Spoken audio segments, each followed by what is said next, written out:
Welcome back to Pet Steak. I'm Rachel Loucks. Today we're going to be interviewing Karen and talk about safety for our pets, also updates on the last two events. Let's go see her. So you guys lately had an event. Which one was it? So the pickleball group just recently had a 2-day event to raise money for MAPS and our animals.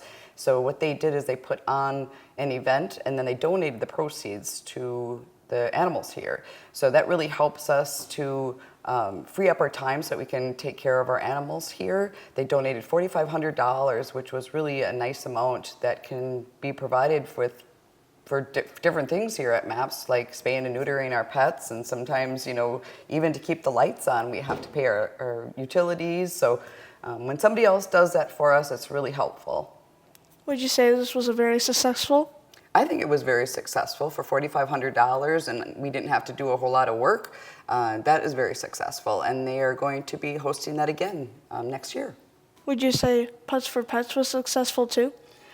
Pets for Pets could have been better. I know that you guys were there and saw kind of how the weather was that day, so we didn't have nearly the number of teams that we usually have, but we're really happy to see that the 14 teams that did show up, they actually golfed all 18 holes, and so we give a lot of credit to them and our volunteers for sticking it out during that whole event. So it wasn't as successful as in previous years, but we all had a good time and made the best of it. So have you ever had bad weather during an event? So the Pets for Pets was pretty rainy and windy and cold. So that's probably the first time that we've had that kind of weather for an event. So the participation isn't as strong when you have weather like that. So for a rainy, cold, and windy day, it could have been better for Pets for Pets.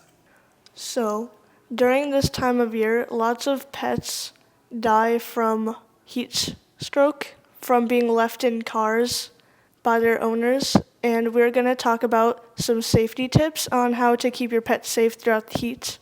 So, do you have any tips of how we can keep our pets safe during the heat? Well, the one rule of thumb that I think of first is that if it's too hot for us, it's too hot for your pets. They're already wearing like a fur coat, so they're already insulated. So if we're really hot, they're going to be hot too. So the important thing to remember is, for one thing, don't walk them during the daylight hours when it's really warm outside. Always put out water for all the other animals that are outside. That's something that people don't think about doing either when it's really hot. But I think the most important thing is people need to leave their pets at home and not put them in their cars when it's hot. That little crack of a window being open is not going to save them. So people need to learn to leave their pets at home during hot days. So, what should you do if you do see a dog or some animal in a car during the heat? What should you do? So you can definitely call the non-emergency number for Wood County Dispatch here in Wood County, so that a patrol officer can address that. They will come right to the car. They will either send an ordinance officer, or if the humane officer is not on, they will send a regular patrol officer. It's always advisable to contact the authorities before you address the person, because you never know if that can go poorly if the person comes out and you try to confront them about their pet being in a car. So it's always safest to contact law enforcement when you see a pet in a car when it's hot out. So right now we are in the dog section, and there is 2 dogs for adoption. Would you like to tell us about them? So this is Margot and Blanchette. They are Australian Shepherds. They're 7 months old. They came from an Amish breeding operation. If anybody knows anything about that sad situation, the Amish tend to breed dogs so that they can make a profit on them. It's not a really great setup for a lot of dogs, and so we have been trying to help these dogs that need rescuing. How we end up with these dogs is that usually what happens is, once they get to be older, like Margot and Blanchette, they can't sell them anymore, and so then they are looking to get rid of them. There are people across the whole state of Wisconsin that are swooping in to rescue these dogs from the Amish that they no longer are interested in selling anymore, or they can't sell. So those rescue people reach out to shelters like MAPS to see if we have any space available to take them in and try to find them homes. So with Margot and Blanchette, they are really scared. We can only guess at what their couple months of life were in the situation that they were at, and we think that they just were never around humans. So it's been a really slow process to get them acclimated to just being around people, and as you can see, they just keep going in and out. They're coming kind of close, but they're not sure of us. So it has taken us well over a month to get even close to them. So yes, they are up for adoption. It's going to take a special adopter to open their heart and their home to such shy dogs.